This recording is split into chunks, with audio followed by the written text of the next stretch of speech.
el centro es servir a Dios y a los demás. Hemos estudiado mostrando tu fe en tiempos difíciles, mostrando tu fe en tus relaciones, mostrando tu fe en tu actuación, mostrando tu fe en las conversaciones, mostrando tu fe entre el enemigo, y hoy vamos a estar viendo mostrando tu fe en tus prioridades. Ahora les voy a hacer una pregunta. ¿Cuándo fue mejor un cambio inesperado que el plan original? Si alguien quiere compartir. ¿Cuándo fue mejor un cambio inesperado que el plan original en sus vidas? Uno por uno. Bueno, yo les voy a dar mi ejemplo y ya después ustedes piensan. Yo sé que hay muchos que quieren compartir. Yo en el trabajo donde estoy ahorita, yo apliqué para una plaza hace 10 años. Bueno, ahora ya son 13 años. Tengo 3 años trabajando ahí. Hace 13 años. Y pues yo era muy bueno, era lo que más o menos sabía hacer, tenía experiencia un poco. Y dije, no, esto es perfecto. También el plan de retiro, que no tenía yo en el otro sitio donde yo trabajaba. Así que para mí era el plan perfecto. Pero resulta que no me dieron ese trabajo en ese entonces. Y yo me sentí triste, la verdad, porque yo dije, Señor, tú sabes lo que yo necesito y no entiendo. Todo eso lo puedo hacer yo, tengo experiencia. Y bueno, ¿verdad? Pasó el tiempo.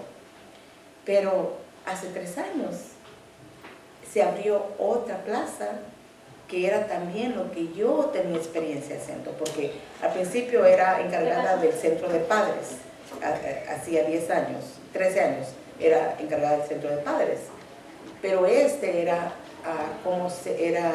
un técnico bilingüe, hacer evaluaciones, traducciones, interpretaciones, y todo eso tenía yo experiencia. Y esta vez, y yo estando en El Salvador, allá apliqué, porque estaba en ese tiempo allá en El Salvador, y Dios me dio el trabajo, y me lo dio justo 1 año antes del COVID. Así que el plan que yo tenía trazado no se hizo en aquel entonces, pero hoy el Señor, lo que yo no esperaba, se podía decir, porque yo dije, estoy aquí en El Salvador, ¿cómo voy a mandar toda mi información? Pero de una manera u otra la pude hacer llegar. Pero esos son cambios, ¿verdad?, que son mejores del plan que nosotros teníamos. Ahora ustedes quieren compartir. Cuando yo era primero profesional, tenía mi compañía y me lastimé de espalda. Todo se me vino al suelo, yo caí en depresión, fue un momento difícil porque fue un cambio inesperado. El plan que yo tenía decía, ya estoy bien, no necesito nada, me puedo retirar cuando quiera. Pero sin embargo, todo esto me vino a ayudar a tomar mi decisión de que Dios no me quería en eso, sino que me quería en el pastorado. Y fue una manera que Dios utilizó para quitarme, cerrarme las puertas. Y entonces yo ya pude realizarme haciéndolo. Entonces, al final de cuentas, ha sido beneficio para mí, para lo que yo estoy haciendo, pero también para la iglesia, también trabajando para el Señor, porque precisamente por eso no quería yo. Por ese trabajo yo no quería, porque yo estaba muy bien. Sin embargo, los planes del Señor son así. Y ahora yo me doy cuenta que es mucho mejor el plan que ellos tienen que lo que yo tengo. Y muchas veces nosotros creemos que lo que estamos... Y a veces sí, ciertas cosas son buenas, no son malas, pero no es el plan de Dios. Y si no es el plan de Dios, y gloria a Dios que Él se está al tanto de lo que a nosotros nos importa y es necesario, entonces Él, ¿verdad?, cierra esas puertas porque no es lo que Él tiene. Y ahí poco a poco va moldeándonos. ¿Alguien más? ¿Sí, no? Sí, cuando salió el proceso de residencia para mí, cuando mi hijo me dijo, mami, yo te voy a pedir y te vas a venir para acá, yo le dije, sí, me voy, pero a pasear, yo no voy a vivir allá. porque pues yo tenía mi trabajo, ejercía como maestra en mi profesión, yo estaba contenta y en el nivel que yo estaba, ¿verdad? Y todo estaba bien. Y tenía mi grupo de amigas y pues todo estaba bien. Pero cuando salió este proceso a mí me dio mucha tristeza y créanme que quizás soy una malagradecida. Yo decía, no, yo no me quiero ir para Estados Unidos, yo no quiero ir a vivir allá, me voy a alejar de mis hijas, de mis nietos, de todo lo que tengo acá. Y fue un proceso bien difícil para mí. Muchos compañeros me decían, dale gracias a Dios, es una gran oportunidad que tenés. Mira cuánto no quisiéramos esa oportunidad, pero yo en realidad yo no la quería. Yo decía, no, yo aquí estoy bien. Y yo decía, Señor, yo no me quiero ir para Estados Unidos. Tú sabes que yo aquí estoy en bien y te sirvo y todo. Pero, como decimos, los planes del Señor no son nuestros planes. Y yo no creo que era malagradecida, hermana, simplemente que usted no había visto lo que Dios tenía para usted. Y me vine, sí, y pues los primeros 3 meses fueron duros para mí, sin trabajo, sin dinero, pues mi nivel de vida no era como lo tenía en ese momento. Y yo le pedí al Señor, yo le decía, Señor, si tú me trajiste a ese país, tú sabes por qué y para qué. Por favor, dame un trabajo, dame mi solvencia que yo necesito, tanto mental, emocional y espiritual, y también económica deseo, porque yo no estoy bien, no me siento bien. Pero miren, el Señor es bello, Él es maravilloso, y pues de ahí una amiga me llamó, no sé cómo se enteró que yo ya estaba acá, me llamó y empecé a trabajar, y pues ya empezó a mejorar la cosa para mí, ¿verdad? Y a mí me invitaban a iglesias y a otra iglesia y a otra. Y créanme que en muchas yo no me sentí bien. Y entonces, pero miren, ahora el Señor me tiene acá y yo estoy bendecida ahora y estoy agradecida con el Señor porque Él sabe lo que hace. Amén. Nosotros a veces decimos, no entendemos los propósitos del Señor, porque yo aún no entiendo muchos propósitos que el Señor ha tenido conmigo. Y he pasado por muchos procesos duros y todavía no los entiendo. Pero yo sé que el Señor me tiene aquí. Amén. Por algo grande. Amén. Amén. Así que le doy la gloria al Señor. Amén, amén, amén. Bien, vamos a leer la aplicación para la vida. Si me acompañan, o al menos yo la leo y ustedes están meditando en ello. La aplicación para la vida dice: Olaf, el muñeco de nieve de Frozen, congelado. Yo no he visto esa película, pero me imagino que quizás algunos de ustedes ya. Soñaba por dejar los días lúgubres, que es oscuros, sombríos, tristes, del invierno y experimentar el calor del verano. El público entró en su ensoñación mientras cantaba la canción titulada In Summer, en verano, sobre cosas maravillosas que había escuchado de la temporada de verano. Cantó sobre soplar la pelusa de los dientes de león, que son los dandelions, esos que se fijan que se soplan, ¿verdad? Y se esparcen. Del césped, acostarse en la playa, bajo una sombrilla, montar en una canoa en un lago, nadar, relajarse en un jacuzzi, bailar en una glorieta, hacer un picnic y experimentar el calor del sol. Incluso los niños que ven la película saben exactamente lo que sucederá a Olaf si alguna vez consigue sus deseos. Sin embargo, el adorable e ingenuo muñeco de nieve no se daba cuenta que nunca verá el verano, porque se repetirá en la primavera. No somos nosotros personajes ficticios, pero también podemos estar equivocados sobre el futuro y lo que planeamos hacer. Cuando eso sucede, ¿cómo respondemos? En esta última sesión del libro de Santiago veremos dónde debemos estar concentrados, incluso mientras planeamos para el futuro. Entonces, en esto, Santiago está diciendo que el problema de la visión dentro de la iglesia, Esto no es para los de afuera, es dentro de la iglesia. El egoísmo y las actividades envidiosas que habían manifestado, y también, sin previo aviso, Santiago señaló a los mercaderes acomodados la arrogancia que tenían.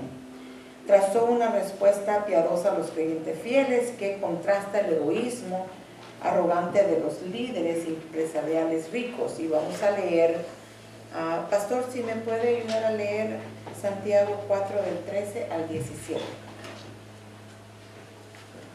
Vamos ahora a lo que decís.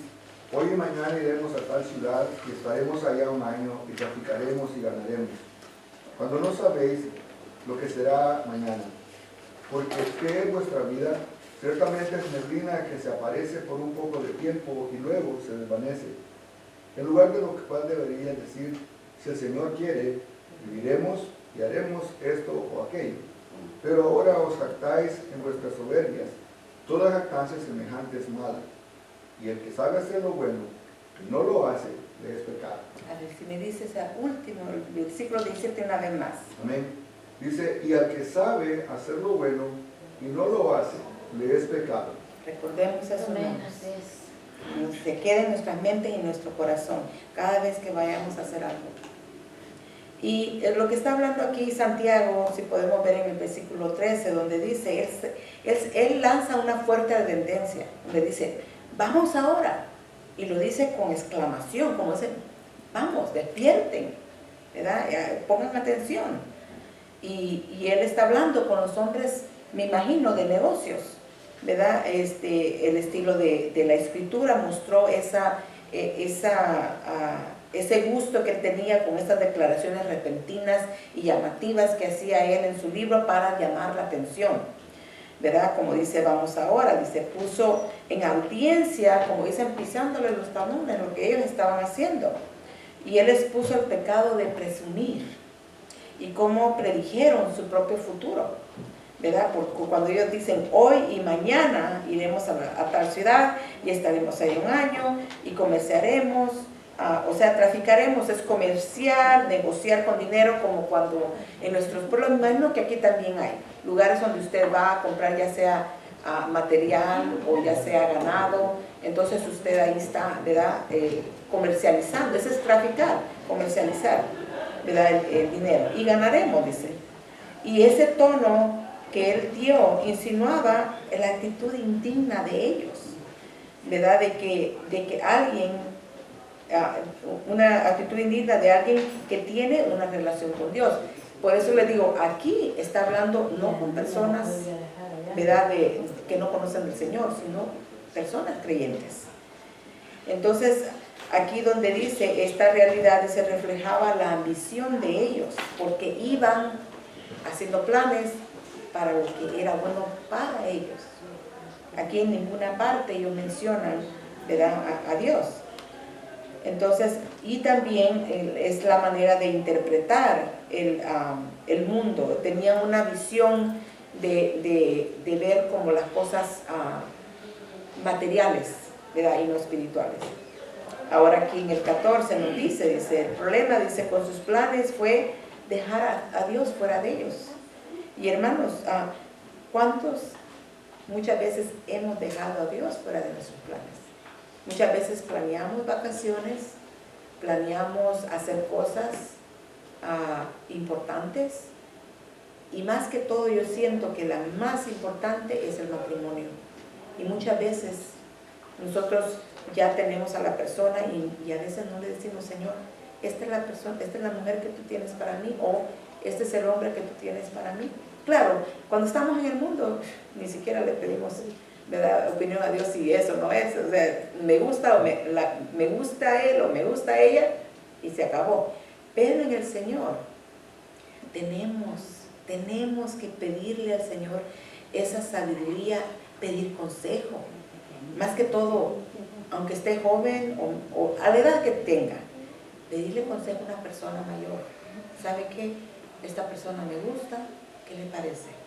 Pongámonos en oración, oremos, a ver qué el Señor muestra. Y hermanos, hasta que tenga confirmación del Señor, entonces haga diferentes planes. Mientras no lo tenga, va al fracaso. Tristemente, aunque la persona puede ser muy buena persona según sus ojos, pero primero, si no conoce al Señor, eso no va a funcionar. Tenemos que pedirle esa sabiduría, ¿verdad?, al Señor. Y esto es lo que Santiago les decía, se presumían de sus viajes, seguridad, de su éxito comercial, pero él les recordó, dice, ¿no sabéis? Dice, ¿no sabéis lo que será mañana? Como habían hablado los hombres de negocio, ¿verdad? Ellos no controlaban el destino. Nosotros no sabemos aún lo que va a pasar dentro de una hora, esta tarde, ¿cierto? La importancia, pienso yo, desde que nos acostamos hasta que nos levantamos, siempre vivir bajo la voluntad de Dios, porque sobre la voluntad de Dios se va a hacer lo que pensamos hacer. Así es. Entonces él aquí les dice en el 14, ¿verdad? Les recordó que ignoraban qué traería el día siguiente. También hizo hincapié, que decir, una importancia en la fragilidad y brevedad de la vida. ¿Qué es vuestra vida?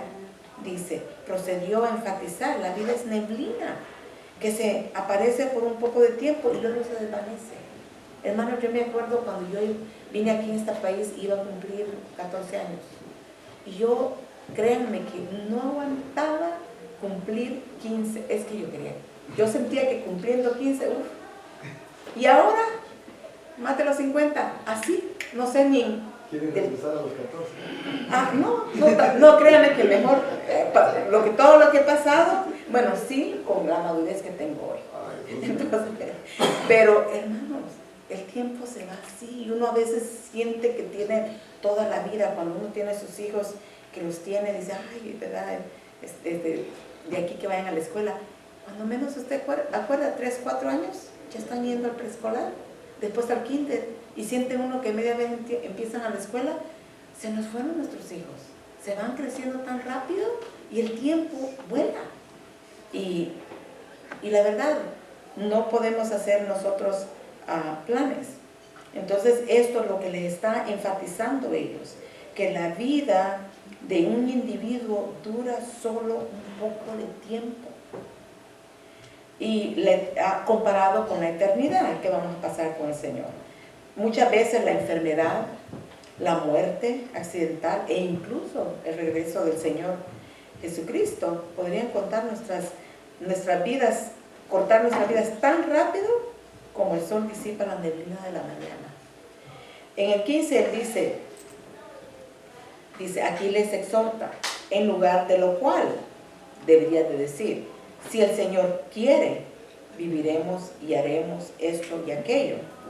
Ahora quiero que pongan a pensar, ¿por qué él dijo el Señor y no si es voluntad de Dios? Porque en aquel entonces había muchas personas que habían sido agnósticas o ateas. Entonces muchos de ellos creían reconocimiento de dioses. Ellos creían que eran dioses, que aún ellos eran dioses. Entonces por eso Santiago no puso, ¿verdad?, si es voluntad de Dios, sino que él quería enfatizar más que todo al que creyente que había aceptado al Señor, que esa expresión, reconocimiento de un ser divino. Y la expresión, el usar la expresión la voluntad del Señor, Santiago enmarcó el único Dios verdadero, nuestro Señor Jesucristo. Entonces, por eso, porque el Señor no quiere que nosotros a cada rato digamos, bueno, si el Señor quiere voy a hacer esto, si el Señor quiere aquí, lo otro. Sí, lo podemos decir, pero la cosa es, buscamos la dirección del Señor. Una cosa es decirlo, otra cosa es esperar hacerlo hasta que Él diga, si es mi voluntad, hazlo, o abrir las puertas. Si es la voluntad del Señor, Él va a abrir las puertas.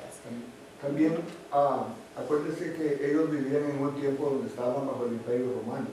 Entonces, el emperador era considerado como Señor. Entonces, y incluso ellos se consideraban como un Dios, como usted dice. Entonces, tal vez no podían aceptar la soberanía de Dios, porque muchos de ellos eran agnósticos y muchos no creían en Dios, pero sí sabían lo que la autoridad del Señor significaba. Porque al decir el gobernador, al decir el emperador, ellos sabían de que cuando querían hacer algo tenían que estar aprobados por el emperador. Entonces, y eso es en el plano gobierno humano, mucho más el gobierno de Dios, que es cuando realmente nosotros dependemos, si tenemos a Dios, y que eso hay que aclarar, porque muchos queremos tener el favor de Dios, pero no lo queremos tener como Señor. Entonces, cuando vemos a Dios como nuestro Señor, cada cosa que nosotros hagamos, vamos a tener que consultar con Él, porque Él es nuestro Señor. Pero si nosotros no tenemos nada más como Dios, un Dios vago que no tenemos que darle cuentas, porque no es, lo estamos diciendo, al decir Señor, estamos reconociendo la autoridad divina en mi vida, en lo que está sucediendo. Y aún eso pasa que muchas veces nosotros quizás nos frustramos porque ciertos planes no nos han salido como nosotros hemos querido. Y como les digo, parecen buenos. Pero como dice el pastor, es eso, de que nosotros tenemos que, si nosotros decimos Jesucristo es mi Señor, Él tiene que ser Señor de todo, y también nosotros pedirle a Él la dirección, que lo que hagamos sea para glorificar su nombre. Amén. Y ayudar a otros por medio de las decisiones que vamos a tomar. Entonces, aquí en el 10 y 17, dice, aquí los acusó, dice, de jactarse, presumir, ¿verdad? La arrogancia, la soberbia, porque era un verdadero problema, la soberbia. Ahora, eso era antes. Ahora, ¿tenemos problemas con la soberbia? Todavía. O sea, los mismos pecados o cosas que fueron para ellos difíciles, en entonces también siguen siendo, porque el pecado sigue siendo el pecado, hermano. Como dicen, lo disfrazan de diferente manera. Como dicen, ¿verdad? Aunque vista a la moda de seda, moda se queda, algo así. Y el pecado es pecado, ¿verdad? Entonces él dice, él no quería que tuvieran nada de orgullo, de autosuficiencia, porque eso, cuando uno planea algo y quiere llevarlo a cabo, es como decir, yo no necesito de Dios, yo tengo libre, no voy a trabajar este día, o el carro está bien. O sea, nosotros vemos que a lo que a nosotros queremos, está bien lo que vamos a hacer, ¿verdad? Es autosuficiente, no depender de Dios. Entonces, pero también aquí podemos entender como la jactancia es buena, por ejemplo en Jeremías 9:24, donde dice que tenemos que jactarnos en Él, en entender y conocerlo, que Él hace justicia, juicio en la tierra. Esa es buena jactancia, pero nosotros nos jactamos de Dios, de conocerle a Él, ¿verdad? Pero aquí dice, el alarde que ellos tenían era pretensión de ellos, que ellos harían planes y crearían riquezas sin tener en cuenta al Señor, ¿verdad? Entonces aquí Juan, el uso de la frase, los deseos de la carne y la vanagloria de la vida, sirve como un ejemplo negativo de buscar más las posesiones, las riquezas mundanas, ¿verdad? Cantarse de la capacidad de uno para adquirir esas posesiones y planificar estrategias como eso es un problema espiritual, pero Santiago les dijo que esa jactancia no lleva a la dependencia de Dios. Entonces, Santiago resume, dice, de repente les dice, ahí es donde le dice, al que sabe hacer lo bueno y no lo hace, le es pecado. Él les recordó, como dicen, parándoles a ellos, ¿tú te jactas de esto? ¿Crees que es autosuficiente? Recuerda lo que dice la palabra acá. Yo te estoy diciendo que si tú sabes hacer lo bueno y no lo haces, es pecado. Entonces el pecado de hacer las cosas que no deben hacer, de todos modos es pecado. Si lo que ellos estaban haciendo de jactarse y querer ellos hacer algo para sus propias vidas, pero les dice, no importa lo que ustedes están creyendo hacer, que quizás es bueno, ¿verdad? Y no lo haces, es pecado. Entonces ellos les está, como dicen, instando a que tomen consideración del Señor en todos los planes. Porque recuerden, Él está hablando con creyentes, no personas que no conocen del Señor. Entonces Él ahí les está instando y exhortando a la misma vez. Ahora, esto es como, por ejemplo, ustedes saben, la hormiga, ¿verdad? Las personas sabias, como dice, planean y preparan en tiempos de necesidad. Eso está en Proverbios. También las personas sabias usan consejos para planificar, ¿verdad? Proverbios 15:22. Las personas diligentes hacen planes, lo que conduce a la abundancia, 21:5. Aún en Mateo, Jesús contó una parábola sobre las vírgenes sabias e insensatas. Jesús llamó insensatas a las que no fueron preparadas y llamó a las sabias que no se llamó sabias a las que se prepararon, insensatas a las que no fueron preparadas. O sea, pero Dios, como dicen, se prepararon para el Señor. O sea, tenemos que, lo que sea que hagamos, hermanos, sea para que el Señor sea glorificado. Amén. Y para ayudar a otros, no solamente a nosotros. Ahora, aquí hay una pregunta en la página 55, si no me equivoco, de sus libros. Si me pueden contestar, ¿cómo la epidemia del COVID afectó sus planes futuros?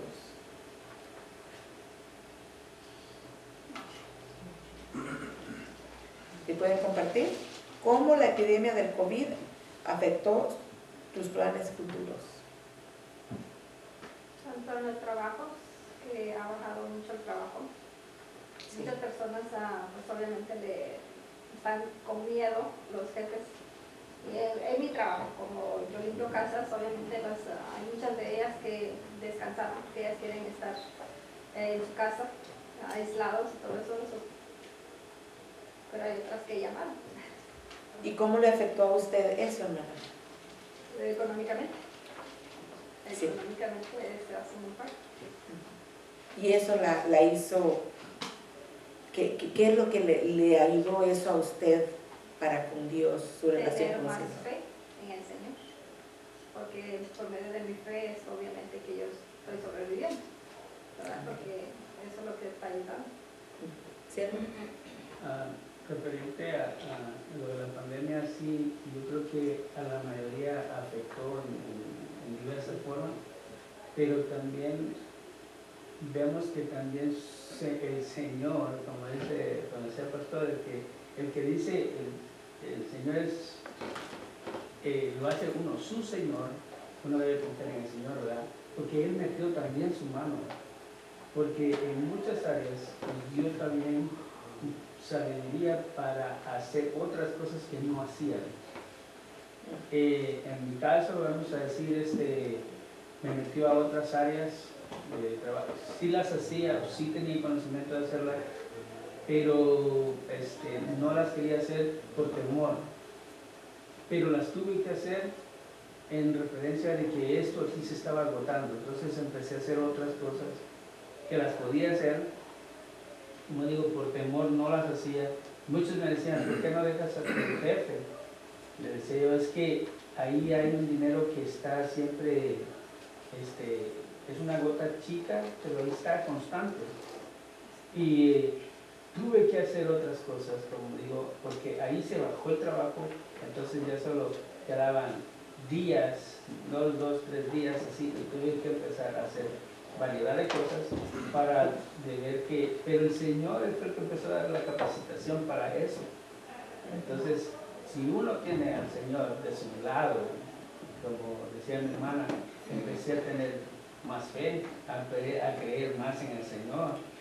Y cuando uno empieza a creer más en el Señor es el que da la pauta para seguir adelante. Y tuvimos que depender más de Él, Amén. absolutamente de Él, porque no sabíamos qué iba a pasar mañana. Esto nos enseñó a ver de que la verdad, y sí lo sabemos, ok, no sabemos ¿verdad? Si mañana vamos a estar vivos, si vamos a amanecer, dice uno, pero cuando vino la pandemia, ahí sí que como que nos hizo despertar Sí. y ver de que la vida era tan frágil, Murieron yo, el novio, creo que eran prometidos con mi sobrina. Mi sobrina agarró el COVID a 30 y algo de 30 años. Se lo pasó sin querer al novio porque no, o sea, no había eso de que cuidarse, ¿verdad? Se lo pasó al novio, al prometido, él murió. Un muchacho de 30 años. ¿Cuántos jóvenes no hemos sabido de que han muerto? Jóvenes. Y murieron. O sea, y aquí es lo que está hablando él, que la vida es tan frágil. No sabemos en sí qué es lo que va a pasar. Hermano Israel, si me puede leer, por favor, Santiago 5, del 7 al 9.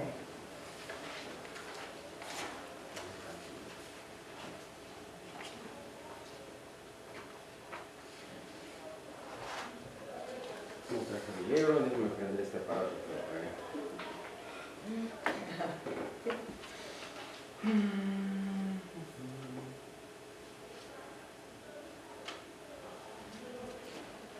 ¿En qué? No sé si tiene libros de estudio, ¿no? No, ¿No? Oh, ok. Hermano, si está bien si le digo hermano Efraín. Ok. Ok, disculpe. Por tanto, hermanos, tened paciencia hasta la venida del Señor. Mirad cómo el labrador espera el precioso fruto de la tierra, aguardando con paciencia hasta que reciba la lluvia temprana y la tardía. Tened también vosotros paciencia y afirmad vuestros corazones, porque la venida del Señor se acerca. Hermanos, no os quejéis unos contra otros, para que no seáis condenados. He aquí, el juez está delante de la puerta. Amén. Y aquí lo que está hablando Santiago, por ejemplo, en el 7 está hablando acerca de ese tono. Dice, por tanto, hermanos, le está diciendo, ¿verdad? Aquí está hablándole como una manera como de pastor, ¿verdad? Como a la comunidad mesiánica. Dice que esperando con paciencia al Señor. Y la paciencia se marca con la perseverancia. Cuando uno tiene paciencia es porque uno está perseverando, ¿verdad? Está perseverando, está siguiendo. Y por ejemplo, frente a las pruebas, dice amarse y cuidarse unos con otros, negarse a criticar, no refunfuñar contra otros creyentes. Santiago pasó de acusación a un tono más pastoral, donde le dice, ¿verdad? Les instó a la paciencia, que sean pacientes para la venida del Señor. Y la venida en griego es parousia, que quiere decir también llegada, o sea, venida o llegada. Entonces los cristianos lo usaban para referirse a la venida del Señor, a la venida de Jesús al final de la historia. Entonces aquí está hablando Santiago como a las personas agrícolas que trabajan con el campo, ¿verdad? Y muchas veces habían hombres tiranos que los oprimían. Entonces Santiago quería que entendieran que la venida del Señor estaba cerca para referirse al regreso de Jesús. Y los creyentes deben de esperar con paciencia. Y usó aquí como, por ejemplo, un granjero para mostrar la paciencia requerida que teníamos que tener a sí misma, esa clase de paciencia. Porque en aquel entonces, en Palestina, el arado y la siembra ocurrían en el otoño. Entonces, ellos anticipaban las lluvias tempranas y las lluvias tardías en la primavera. Así que para ayudar a que los cultivos maduraran. Pero ellos no podían provocar las lluvias del otoño o primavera. ¿No es cierto? Nosotros no podemos provocar las lluvias. Dios manda la lluvia cuando Él quiere. Y como Él quiere, Él no llega ni temprano ni llegará tarde. Él llega justo a tiempo. Así que tenían que ser pacientes hasta que llegaran las lluvias. Tampoco podían apurar los cultivos para cosechar. Bueno, eso fue en aquel entonces, ¿verdad? Yo sé que ahora la tecnología es mucho diferente, pero estamos hablando en el tiempo de Palestina. No podían hacer eso. Así es que ellos tenían que esperar esa lluvia temprana y tardía, ¿verdad? Como quien dice, esa es la fidelidad que tenemos que tener. esperar en el Señor, depender en el Señor, ser fiel al Señor. Y en el 8 Él nos explica, hace también nuevamente un hincapié, énfasis, de que vosotros, dice, tenemos que tener paciencia. Y agregó, afirmad vuestros corazones. ¿Verdad? Aquí nos dice, afirmad vuestros corazones. Porque ese es algo específico de esperar.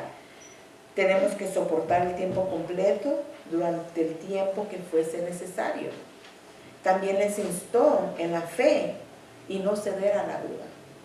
¿Cuántos de nosotros muchas veces entramos en duda? Cuando le hemos pedido algo al Señor, dudamos que el Señor lo pueda hacer. Yo he dudado y me siento mal porque inmediatamente como que el Señor me pone así como un video, ¿verdad? Así de las veces que Él me ha sacado adelante. Y entonces inmediatamente digo, no, Señor, perdóname. Si tú me acabas de ayudar en esto, me vas a ayudar en esto también. Ayúdame, Señor, a creer en ti, a creer en ti. Pero la manera que nosotros vamos a creer es buscar más del Señor, depender de Él, leer su palabra. Y si es posible memorizar ciertos versículos en la Biblia, que eso va a traer, ¿verdad? Que nuestra alma, nuestro espíritu se vivifique. Así que Él le decía que si fueran pacientes, dice, y fortalecer sus corazones, porque la venida del Señor se acerca, está cerca, ¿verdad? Y dice, en el Nuevo Testamento se utiliza de 40 veces o más, pero aún no ha llegado, ¿verdad? Sabemos, el reino de Dios se acercaba, dice Marcos 1:15, Lucas 10:9 al 19. También habló acerca de los eventos que iban a ser asociados con su regreso. ¿Qué es lo que estamos viendo, hermanos? Pandemias, terremotos, inundaciones, guerras, tantas cosas. Y Él dijo que eso iba a acontecer antes de su venida. Así que posiblemente dice que es probable que esta carta de Santiago se escribiera antes de cualquier otro libro del Nuevo Testamento, porque Él habla acerca de la venida del Señor. Entonces también Santiago dice, describió las circunstancias actuales mientras esperaban con paciencia y fortalecieran sus corazones como que el Señor estuviera parado en la puerta. Y esto a mí, créanme que cuando lo estaba leyendo, le digo, ay Señor, voy a tratar de acordarme de esto. Cuando quiera venir a mi queja o lo que sea, crítica, donde dice aquí, tener también, dice, la venida del Señor está cerca. En el último, en el 9, dice, para que no seáis condenados, he aquí, el juez está delante de la puerta. Si nosotros sabemos que el Señor, hermano, donde quiera que estemos, está ahí, en muchas cosas, no las vamos a decir, ¿verdad? Porque aún, digo yo, si estuviera alguien allí, ¿verdad? Yo voy a empezar a crítica o lo que sea, yo me voy a parar, yo no quiero que esa persona oiga lo que yo estoy diciendo, porque no sé si estoy en lo correcto, mucho más si es el Señor, ¿verdad? Sabemos que no debemos de hacer esas cosas, hermanos, pero al menos yo cuando leí esto, digo, Señor, cada vez que quiera o que me venga a mi mente cosas negativas de alguien o de algo, lo voy a hacer como que aquí estás, Él está en mí, pero allí físicamente, para que eso me ayude a que no lo haga. Y en el 9 está hablando acerca de la presión, los impulsos de la carne, ¿verdad? Porque dice aquí que no os quejéis. Esos son impulsos de la carne. La presión, muchas veces, si nos sentimos ofuscados, no pensamos racionalmente. Entonces tenemos que tomar el tiempo y decir, Señor, ayúdame, cálmame, dirígeme, ¿verdad? Para que no empecemos nosotros a quejarnos unos con otros, ¿verdad? Porque Él lo que quiere es que no haya desunión. Él quiere que estemos unidos, que no nos quejemos unos con otros, ¿verdad? Y aquí dice que no os quejéis unos con otros. El verbo significa gemir ante circunstancias desagradables. Volverse en contra de otros no va a ayudar, hermanos, esta situación, lo que estamos pasando ahorita también. Quejarse contra otros clientes indica una actitud irresponsable. Y le recuerda a Santiago, el juez está delante de la puerta. Uso en griego plural, usó puerta, que tenía la intención que cada creyente entendiera que Cristo estaba en la puerta de cada uno de sus corazones. Él está en la puerta. Él está aquí con nosotros, ¿verdad? Y el juez, Cristo, tiene el derecho exclusivo de criticar a cualquiera y juzgará a los quejosos. Así que esto es una advertencia, dice, y es lo que dice, la cercanía del Señor está cerca, es una advertencia para examinar la conducta de cada uno. Si me pueden, les voy a hacer una pregunta. ¿Cómo podemos asegurarnos de que nuestros planes estén de acuerdo con la voluntad de Dios? Pidiéndoselo a Él, estando firmes en Él. Esperando en la guía del Espíritu Santo y creyendo en la guía del Espíritu Santo y esperar con fe. Sí. ¿Alguien más? ¿Cómo podemos asegurarnos de que nuestros planes estén de acuerdo con la voluntad de Dios? Si lo que se está haciendo le trae paz. Principalmente paz, ¿verdad?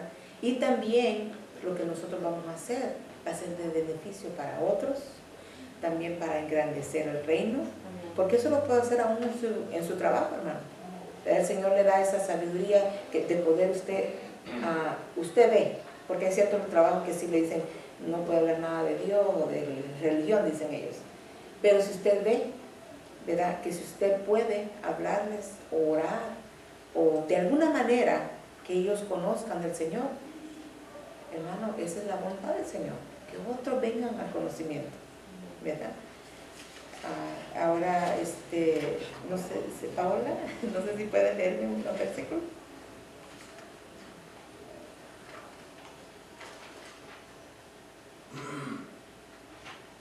Es Santiago 5, 10 al 11, por favor.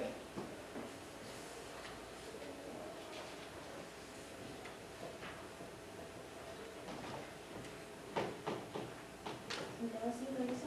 Sí, por favor. Hermanos míos, tomad como ejemplo de aflicción y de paciencia a los profetas que hablaron en nombre del Señor.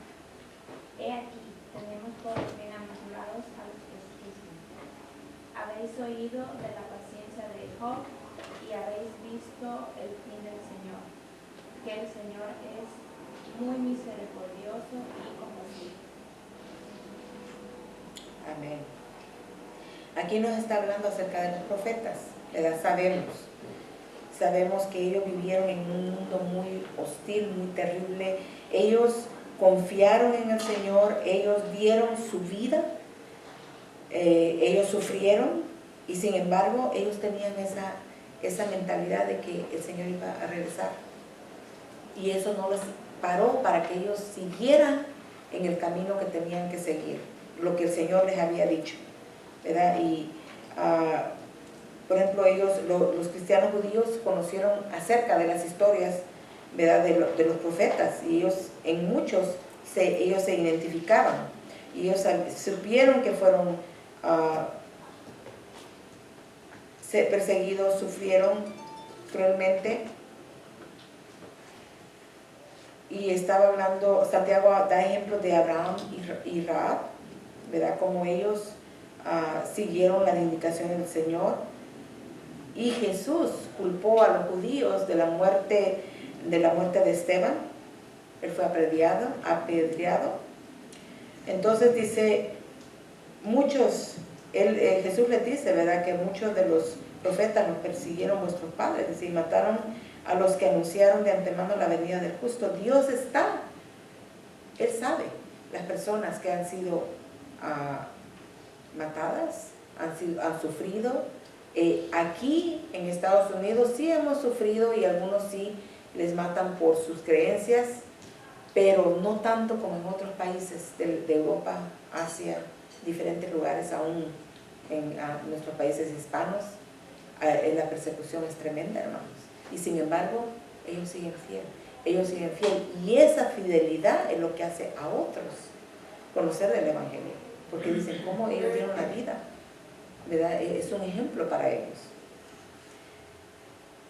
Y aquí lo que él está diciendo, más que todo, lo que quiere enfatizar, y quería aquí cubrir un poquito donde dice acerca de Job, ¿verdad? De que Job se quejó, hermanos. Él se quejó. Mucha gente dice que Job no se quejó. Sí se quejó. Pero nunca dejó de confiar en el Señor. Y algo que yo lo había leído, pero aquí también lo dice, es que, por ejemplo, tenemos un ejemplo, dice, resistencia de paciente, porque Job, Dios nunca le especificó por qué él dejó que el enemigo hiciera todo lo que hizo en su vida. Y eso me hizo recordar ahorita lo que dijo mi hermana Mayra, de que dice, aunque yo no sé, dice la razón por qué, el Señor no me ha mostrado, esta es una razón, ni a Job le mostró, pero usted siga siendo fiel, ¿verdad? Siga confiando en el Señor. Entonces lo que nos está diciendo aquí más que todo, ¿verdad?, es que nosotros sigamos firmes. Hay niveles diferentes de persecución, pero nuestro rumbo tiene que mantenerse firme. Dice aquí la palabra, tenemos por bienaventurados a los que sufren. Estas personas son bendecidas, tienen la aprobación de Dios. Usted tiene la aprobación de Dios. Y recibirán su recompensa porque mantuvieron el rumbo. Usted va a recibir su recompensa. Todos los que seguimos y no nos quedamos atrás, no nos demos por vencidos, hay que seguir adelante. Y bueno, no voy a poder terminar, pero algo que quiero que ustedes vean, que está en su libro de estudio, donde dice, no sé cuál es la página, si no me equivoco, 59 de ustedes de estudio, 59, rapidito. Dice, planes y prioridades. ¿En qué parte de tu vida has dejado a Dios fuera del proceso de planificación? Elige el área enumerada a continuación donde esto sea cierto. Luego escribe una forma o formas en las que puedes priorizar la voluntad de Dios de ahora en adelante. Así que si ustedes ven ahí, está finanzas. O sea, ¿en qué parte de mi vida he dejado a Dios fuera del proceso de planificación? En las finanzas, en mi tiempo libre, en el servicio al Señor, responsabilidades familiares, avances profesionales y otros. Esto, traten de llenarlo, hermano, esto es individual, ¿verdad? Y usted, sincérese con el Señor, ¿verdad? ¿En dónde he dejado yo fuera el proceso de planificación en estas áreas de mi vida? Y ya de ahí, ¿verdad? Usted, vamos a orar rapidito. Así que gracias, Padre Santo, Señor, por esto, Señor. Gracias, Padre, porque sabemos que tenemos que depender de ti, exclusivamente de ti, Señor. Porque no sabemos lo que tiene el día de mañana, Padre. Señor, ayúdanos a que nosotros podamos, Señor, incluirte, Padre, en todas estas decisiones. Primero a ti, Señor, finanzas, tiempo libre, servicio del Señor, responsabilidades familiares, avances profesionales, otros, nuestra relación íntima contigo, Padre. Ayúdanos, Señor, a poder incluirte en nuestros planes, que tú seas el primero en nuestra vida, Señor. En nombre de Cristo Jesús. Amén.